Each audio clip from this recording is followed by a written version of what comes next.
অবিলম্বে দ্রুত বিচার শুরু করুন এবং শেখ হাসিনাকে বাংলাদেশের মাটিতে নিয়ে আসুন এবং তার দোষর যারা আছে, যারা এই হত্যার সাথে জড়িত ছিল, তাদের বিচার বাংলাদেশের মাটিতে ইনশাআল্লাহ হবে। সংগ্রামী নেতৃবৃন্দ, আমি আজকে প্রশাসনের উদ্দেশ্যে কিছু কথা বলবো। আজকে আপনারা লক্ষ্য করেছেন, এই সেই প্রশাসন, সিভিল প্রশাসন, পুলিশ প্রশাসন, জুডিশিয়াল সার্ভিস, প্রতিটি জায়গায় আওয়ামী লীগের প্রেতাত্মারা এখনো লুকিয়ে আছে।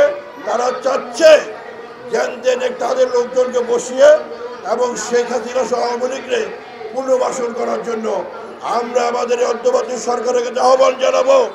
প্রধান উপদেষ্টা ডক্টর ইউনূস সহ যেসব উপদেষ্টারা আছেন, আপনারা এটি লক্ষ্য করেন,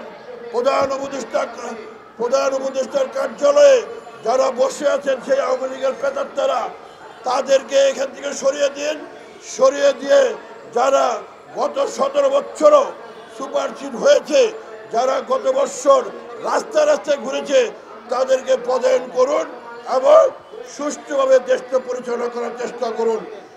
মাননীয় প্রধান উপদেষ্টা, আপনি এইসব দিকে লক্ষ্য করতে হবে।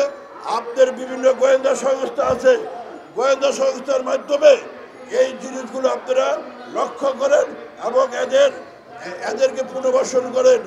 আর না হয় যদি এদিক থেকে সেদিক হয়, তাহলে কলহম। শেখ হাসিনা ভারতে পালিয়েছে, সেখান থেকে দেখেছেন তার কি নির্দেশনা আসতেছে। তাদের হাজার হাজার কোটি টাকা এখনো বাংলাদেশে রয়েছে, তাদের নেতারা এখনো এদিক ওদিক পালিয়ে আছে। এবং আপনারা এই ব্যাপারে দৃষ্টি দেন আর সরকার পরিচালনা আপনারা করবেন, আপনাদের সমর্থন আমরা দিব। কিন্তু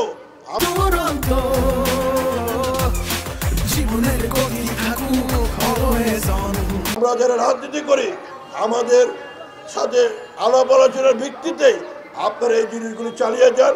ইনশাল্লাহ দেশ পরিচালনা আপনারা করবেন এবং যত তাড়াতাড়ি সম্ভব বাংলাদেশে একটি গণতান্ত্রিক পরিবেশ সৃষ্টি করুন এবং বাংলাদেশে একটি নির্বাচনের ব্যবস্থা করুন, যাতে করে সেই নির্বাচনটা হয় সুষ্ঠু এবং সবার ভোট যাতে দিতে পারে। একটি নির্বাচন পরিচালনা কমিটি করেন যারা দক্ষ, যাদের দিয়ে এই নির্বাচন কমিশনে কাজ করা যায়, যাদের ভালো ভালো মেধা সম্পন্ন লোককে দিয়ে আসেন, যারা দল বল নির্বিশেষে সবার ঊর্ধ্বে নিরপেক্ষভাবে কাজ করবে, তাদেরকেই আপনারা নির্বাচিত করুন। একটি স্বাধীন নির্বাচন কমিশন ঘোষণা করুন। সব ক্ষেত্রেই প্রশাসন, পুলিশ, সেনাবাহিনী থেকে শুরু করে সমস্ত জায়গায়, জুডিশিয়াল সার্ভিস, সব জায়গায় আপনারা নিরপেক্ষ লোক দেন। আওয়ামী লীগের প্রেতাত্মাদেরকে বের করে দেন। আর না হয় প্রয়োজন বোধে আমরা যারা রাজনীতি করি, আমরা বাধ্য হব সেই সব প্রশাসনের সেই তালিকাভুক্ত আওয়ামী লীগের প্রেতাত্মাদেরকে আমরা বাংলাদেশের মাটি থেকে, সেই অঙ্গ থেকে আমরা বের করে দিবই।